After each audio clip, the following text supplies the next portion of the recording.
नमस्कार, news TV के इस बुलेटिन में आप सबका स्वागत है। दोस्तों, कमेंट्स में जय हिमाचल लिख के अपनी उपस्थिति दर्ज करें और अपने गांव या शहर का नाम भी अवश्य लिखें। तो चलिए सुनते हैं आज सुबह की मुख्य खबरें। हिमाचल में स्वाइन फ्लू को लेकर अलर्ट, 5 लक्षण दिखे तो लिए जाएंगे सैंपल।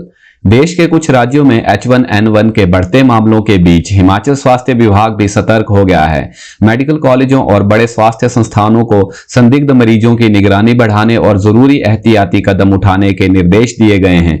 बुखार, खांसी, गले में खराश, जुकाम और सांस लेने में दिक्कत वाले मरीजों की जांच कर जरूरत पड़ने पर सैंपल लिए जाएंगे। दूसरे राज्यों से हिमाचल लौटने वाले और फ्लू जैसे लक्षणों वाले लोगों पर खास नजर रखने को कहा गया है। संक्रमण की आशंका होने पर मरीजों को अलग रखने और अस्पतालों में संक्रमण नियंत्रण व्यवस्था मजबूत करने के निर्देश भी दिए गए हैं। स्वास्थ्य विभाग के मुताबिक बरसात में सर्दी, जुकाम और बुखार के मरीज बढ़ रहे हैं, इसलिए लोगों को घबराने के बजाय समय पर उपचार करवाना चाहिए।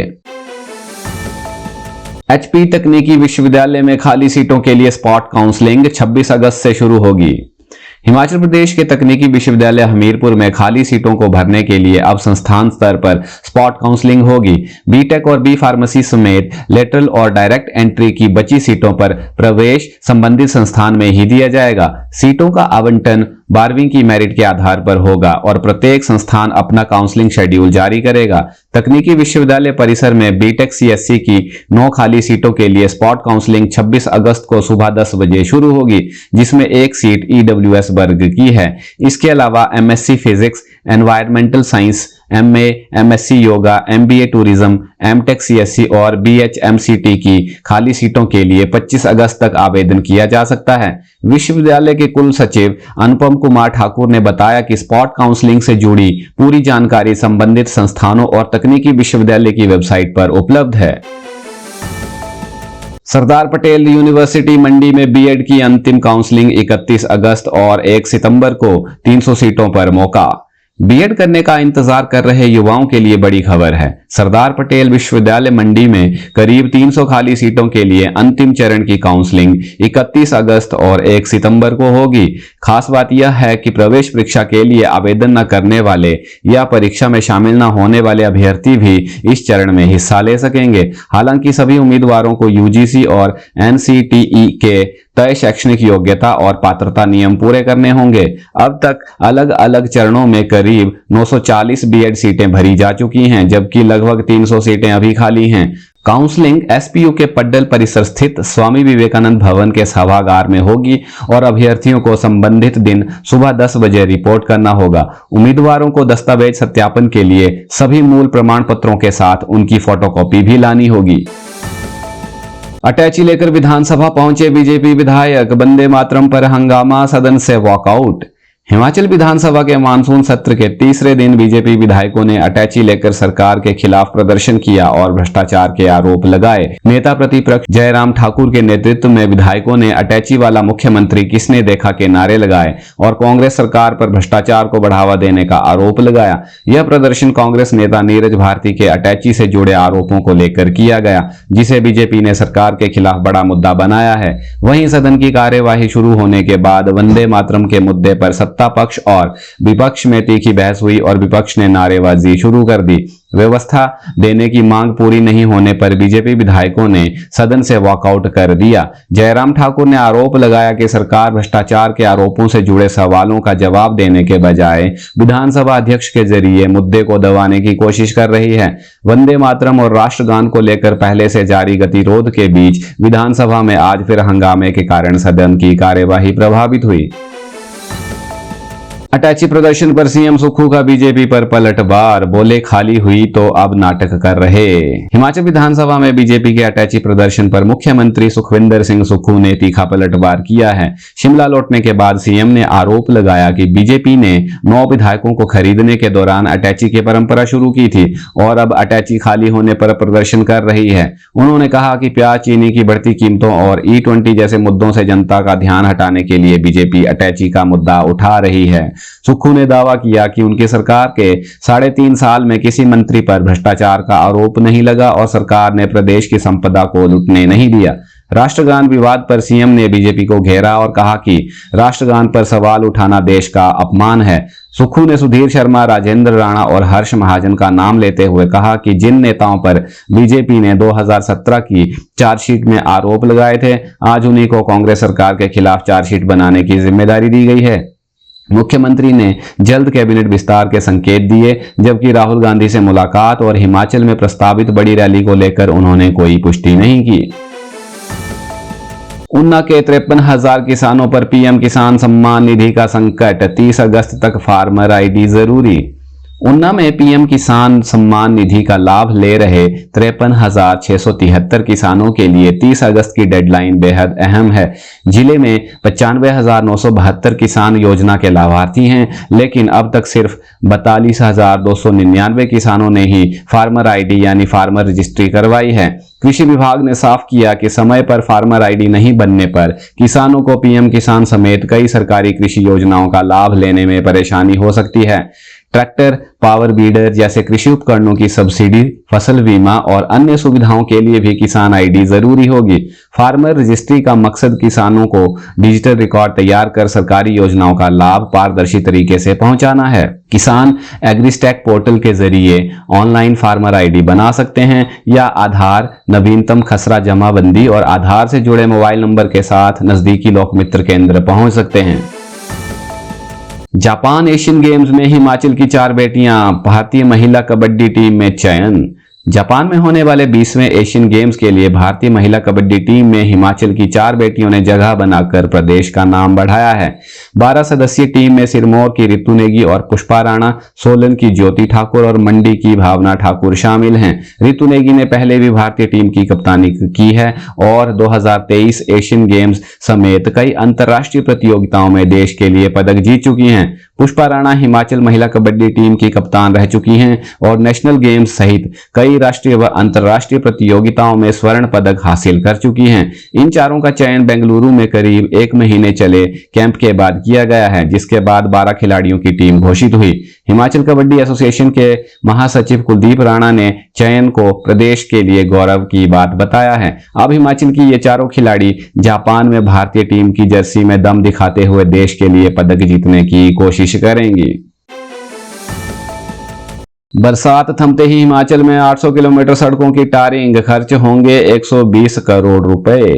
हिमाचल में बारिश का दौर खत्म होते ही सड़कों की हालत सुधारने के लिए बड़ा टारिंग अभियान शुरू होगा। लोक निर्माण मंत्री विक्रमादित्य सिंह ने विधानसभा में बताया कि करीब 120 करोड़ रुपए से प्रदेश की 800 किलोमीटर सड़कों की टारिंग की जाएगी। उन्होंने कहा कि फिलहाल राज्य में लगभग 1500 किलोमीटर सड़क निर्माण और अपग्रेडेशन का काम अलग अलग चरणों में चल रहा है। बारिश के कारण रुके कार्यों को मौसम साफ होते ही तेज गति से पूरा करने के लिए तैयारी है। मंत्री के मुताबिक बिटुमेन खरीद में आ रहे वित्तीय अंतर को दूर करने के लिए मुख्यमंत्री ने आश्वासन दिया है, जिससे काम में तेजी आएगी। उन्होंने जनप्रतिनिधियों से भूमि संबंधी लंबित औपचारिकताएं पूरी करवाने में सहयोग मांगा ताकि सड़क परियोजनाओं में कोई रुकावट न आए। हिमाचल में स्क्रैप नीति बनेगी, विधानसभा में कई अहम मुद्दों पर सरकार का जवाब। हिमाचल में सड़कों और सरकारी परिसरों में बेकार पड़ी करोड़ों की मशीनरी अब यूं ही नहीं रहेगी। सरकार स्क्रैप निपटान के लिए नई नीति बनाने जा रही है। डिप्टी सीएम मुकेश अग्निहोत्री ने बताया कि सभी विभागों के स्क्रैप की जानकारी जुटाई जा रही है, जिससे बाद नीति तैयार होगी। बाहरी राज्यों में नौकरी या कारोबार करने वाले बोनाफाइड हिमाचलियों के बच्चों को मेडिकल और डेंटल कॉलेजों में 85% स्टेट कोटा देने का मामला भी सरकार के विचाराधीन है।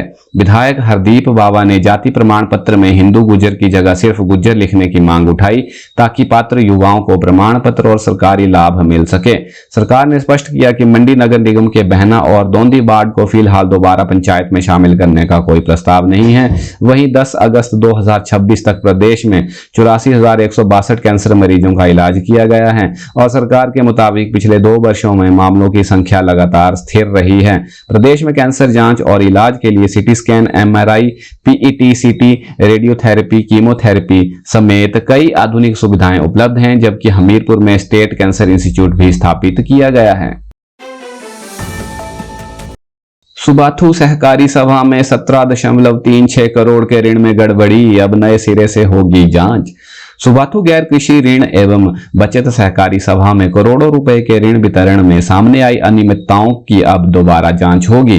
डिप्टी सीएम मुकेश अग्निहोत्री ने विधानसभा में बताया कि 2009 से 2023 के बीच करीब 17.36 करोड़ के ऋण वितरण में गड़बड़ी के सभी पहलुओं की जांच की जाएगी। विभागीय जांच के बाद तत्कालीन प्रबंधन समिति को भंग किया गया था और 8 पूर्व सदस्यों पर एक सचिव के खिलाफ कार्रवाई पूरी की जा चुकी है। दोषी ऋणियों के खिलाफ 13 मध्यस्थता मामले दर्ज किए गए हैं, जिनमें अधिकतर में वसूली और निष्पादन की प्रक्रिया जारी है। अग्निहोत्री के मुताबिक कई ऋण असुरक्षित होने के कारण बकाया राशि वसूलने में दिक्कत आ रही है, जबकि 4 ऋणियों ने ओटीएस के तहत भुगतान के लिए संपर्क किया है। अब तक 18.74 करोड़ की देनदारी में से 58.13 लाख की वसूली हो चुकी है। सरकार ने कहा कि सरकारी सभा के हितों की रक्षा और दोषियों से रकम की रिकवरी के लिए कानूनी कार्रवाई के साथ नई जांच भी आगे बढ़ाई जाएगी। हिमाचल के 2662 सरकारी स्कूलों में बच्चे जांचेंगे पानी, खुद बताएंगे कितना साफ है जल। हिमाचल के सरकारी स्कूलों में अब बच्चे किताबों से आगे बढ़कर खुद अपने आसपास के पानी की गुणवत्ता जांच रहे हैं। समग्र शिक्षा के अभियान के तहत 2662 स्कूलों को फील्ड टेस्ट की किट दी गई है, जिनसे विद्यार्थी साल में 3 बार स्थानीय पेयजल स्रोतों का परीक्षण करेंगे। जांच में पानी की गुणवत्ता और रासायनिक तत्वों से जुड़ी जानकारी जुटाकर रिपोर्ट जल शक्ति विभाग और संबंधित एसडीएम को भेजी जाएगी। हर स्कूल से एक शिक्षक को पानी की जांच और टेस्ट किट के इस्तेमाल की विशेष ट्रेनिंग भी दी गई है। अभियान का उद्देश्य बच्चों में विज्ञान के व्यावहारिक ज्ञान के साथ जल, पर्यावरण और जलवायु संरक्षण की जिम्मेदारी विकसित करना है। विद्यार्थी जल स्रोतों की सफाई और संरक्षण गतिविधियों में भी हिस्सा ले रहे हैं, जबकि स्कूलों में साल में 2 बार जल उत्सव आयोजित किए जाएंगे। पोस्टर, निबंध, भाषण और वाद विवाद जैसी गतिविधियों के जरिए भी बच्चों को पानी बचाने और जल स्रोतों के संरक्षण से जोड़ा जा रहा है। Himachal Pradesh board of school education का बड़ा फैसला, अब 9वीं 11वीं में बोर्ड रजिस्ट्रेशन, फीस भी 4 गुना बढ़ी। हिमाचल के लाखों छात्रों के लिए बड़ी खबर है। अब 10वीं और 12वीं नहीं बल्कि 9वीं और 11वीं कक्षा में ही बोर्ड रजिस्ट्रेशन होगा। एचपी बोर्ड ने नई व्यवस्था के साथ पंजीकरण शुल्क भी 50 से बढ़ाकर 200 और लेट फीस 100 से बढ़ाकर 500 कर दी है। 9वीं का रजिस्ट्रेशन 10वीं की परीक्षा तक और 11वीं का रजिस्ट्रेशन 12वीं की परीक्षा तक मान्य रहेगा। बिना लेट फीस आवेदन की अंतिम तारीख 15 अक्टूबर, जबकि लेट फीस के साथ 15 नवंबर तक पंजीकरण किया जा सकेगा। 15 नवंबर के बाद बोर्ड अध्यक्ष की विशेष अनुमति के बिना कोई आवेदन स्वीकार नहीं होगा। दूसरे बोर्ड से सीधे 10वीं या 12वीं में हिमाचल बोर्ड में प्रवेश लेने वाले विद्यार्थियों को नए अभ्यर्थी के तौर पर पंजीकरण करवाना होगा। बोर्ड के मुताबिक इस बदलाव का मकसद परीक्षा के समय होने वाली तकनीकी और प्रशासनिक परेशानियों को कम करना है। हिमाचल के झरनों पर एनजीटी सख्त, उद्योगों के व्यावसायिक दोहन पर लगाम। हिमाचल के प्राकृतिक झरनों के पानी के व्यावसायिक इस्तेमाल को लेकर एनजीटी ने सख्त रुख अपनाया है। राष्ट्रीय हरित अधिकरण ने कहा कि हिमाचल के कानून में झरनों के पानी को भूजल माना गया है, इसलिए इसके अनियंत्रित दोहन को नजरअंदाज नहीं किया जा सकता। एनजीटी ने केंद्रीय जल शक्ति मंत्रालय को उद्योगों द्वारा झरने के पानी के इस्तेमाल से जुड़े मौजूदा नियमों की दोबारा समीक्षा करने के निर्देश दिए हैं। मामला कसौली की एक डिस्टिलरी से जुड़ा है, जहां जांच में बोरवेल के साथ प्राकृतिक झरने के पानी के बड़े पैमाने पर इस्तेमाल की बात सामने आई। रिपोर्ट के मुताबिक पानी के इस इस्तेमाल का कोई आधिकारिक लॉगबुक रिकॉर्ड भी नहीं रखा जा रहा था। अधिकरण ने कहा कि अधिसूचित क्षेत्रों में पानी निकालने के लिए वाटर मीटर और रॉयल्टी का प्रावधान है, जबकि केंद्रीय नियमों में झरने के पानी को लेकर अलग स्थिति है। इसी कानून अंतर को देखते हुए एनजीटी ने हिमाचल भूजल प्राधिकरण को भी मामले में पक्षकार बनाया है और अगली सुनवाई 16 नवंबर 2026 को होगी। तो ये थे आज सुबह के कुछ मुख्य समाचार। वीडियो को अपने करीबियों और दोस्तों के साथ साझा करें और कमेंट्स में अपनी अपनी जगह का नाम भी बताएं। धन्यवाद।